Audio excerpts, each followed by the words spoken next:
Welcome to WidgetMe. This powerful tool can help you create rich media for the web and stick them anywhere.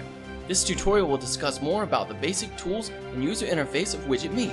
So let's get started. So let's first take a look at the layout of the user interface for WidgetMe. At the top, you have the page panel, where you can select the foreground, pages, or the background, as well as add or delete pages. You can also arrange the pages in a certain order, as well as see the thumbnails of each page to better organize your widget. Let's go ahead and add a few pages. At the very bottom is the property panel, where you can adjust the properties of the objects and tools that you're using when editing and creating your widgets. Depending on the tool you're using, the property panel will adjust to display the possible properties for that tool. Also on the property panel, you can see how you can change the size of your widget, so let's go ahead and make our widgets a little larger to 400 by 300. Maybe that's a little too big, but alright, let's change it back to 400 by 250. Plus, here we can change the background color to say maybe red. Notice how all the pages are affected by this. Let's change it back to white now. On the left is the toolbox. All the tools and special content you would like to use and add to your widget are found in the toolbox. So let's have a closer look at our tools and let's create a basic rudimentary widget from scratch. At the top section of the toolbox are the selection and hand tools, which you can use to select and adjust the objects around or to move your widget around so you can better see it. Let's take a look at how these tools work. So let's select the oval tool and then drag a shape on our page. Notice that the oval, only a quarter of it's on the page. Therefore, only a quarter of it will be in the final widget display. Now, let's add in a rectangle. And then here is an important part about WidgetMe. We can layer our objects on our pages by using the layer window. Using the up or down keys, we can either move the objects up or down in the layers, so either my objects appear behind or in front of each other on that page. The higher the object is in the list, the higher the layer is on that page. Plus, under the Properties panel, we can adjust the colors as well as the transparency of objects. Let's change the color of this rectangle to a greenish color, and then let's change the color of the oval to blue. Then, let's change the oval's transparency to 50%. Do you notice the change between the oval and the rectangle? The third section of the toolbox is where we can import our own media, such as MP3 or WAV sounds for music or sound effects, add videos in the format of SWF or FLV, or import images in the formats of JPEG, PNG, or GIF. Notice we have several default materials here, such as audio, flash, images, iWidget videos, and videos. You can always create your own materials and import them into your scenes, but make sure you check out all the tons of default materials. They're really cool. Let's add in a video of a wacky man.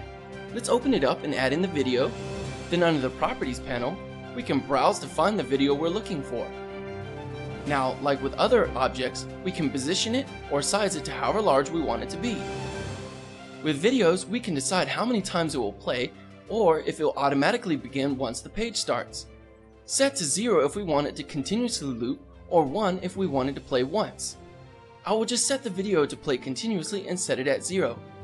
If we want our viewers to have a choice to play again or to see the progress of the video, we can choose to allow the play bar to be displayed or not. Plus, we can decide if the video will automatically play or not. If you select yes, then as soon as the page is open, then the video will begin to play. If you say no, then the video will not start until the user presses play. Okay, let's delete all this and let's make a widget using some of the cool default materials that come with WidgetMe. So now I want to create a new widget, so let's get started by looking at the background. We can add an image to give a good look and feel to our widgets. Under the default materials, notice that we have images, go into background, and then notice we have several different types of backgrounds, so let's add in a snowy scene. Notice we can resize the image manually, or we can directly choose its size at the bottom left. Since my widget size is 400 by 250, I will change the image to fit that size, then move the image into position. Now let's take one step back and let's add something to our foreground. We want to have the text that is always present and always higher layer than any of the other objects on my pages. So the best place to put that message is on the foreground. I will use the Type tool to add in some text. At the bottom, in the Properties panel, we can add in and edit the message. Plus, we can change the color. Let's change the color to blue. And also we can change the font size and the alignment as well. Let's also add in some special effects by adding in a flash effect of snow. Since the snow effect is on the foreground, it will appear on all the pages. So let's go to our default materials, go to Flash, Special Effects. We don't want it to be too distracting from the rest of our materials on our pages, so we can change the transparency so it won't be too overbearing. Now is a good chance to preview our widget to see how it will currently look to our viewers. So let's press the preview button and the widget will pop up.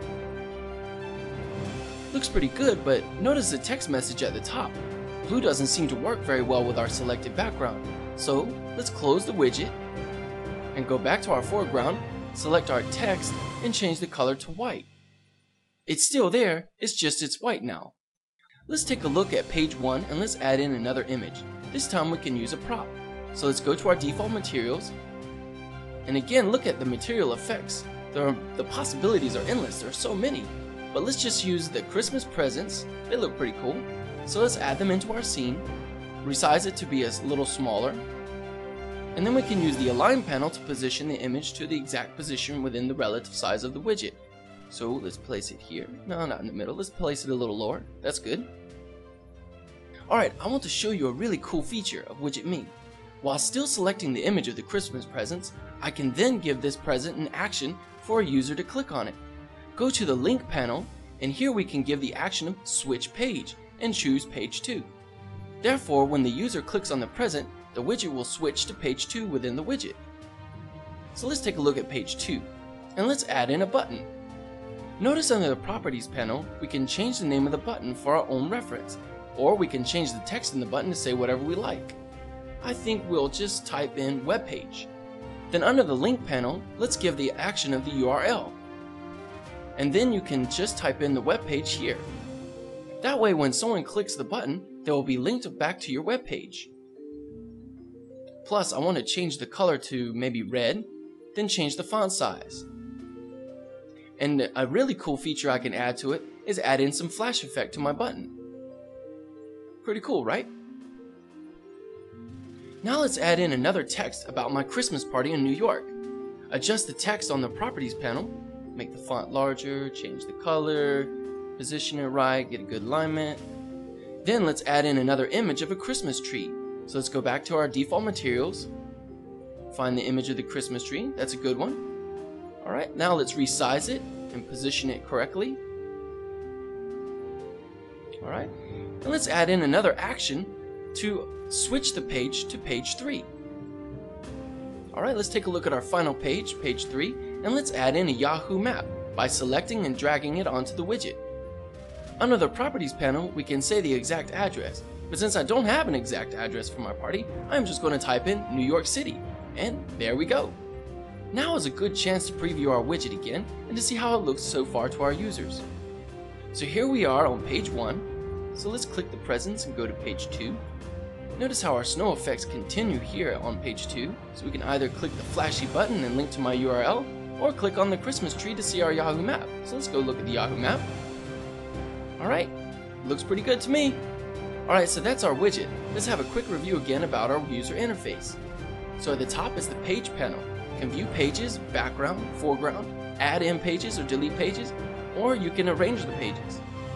Align panel is to help align and position objects in reference of certain positions on the widget workspace depending on the size of the widget.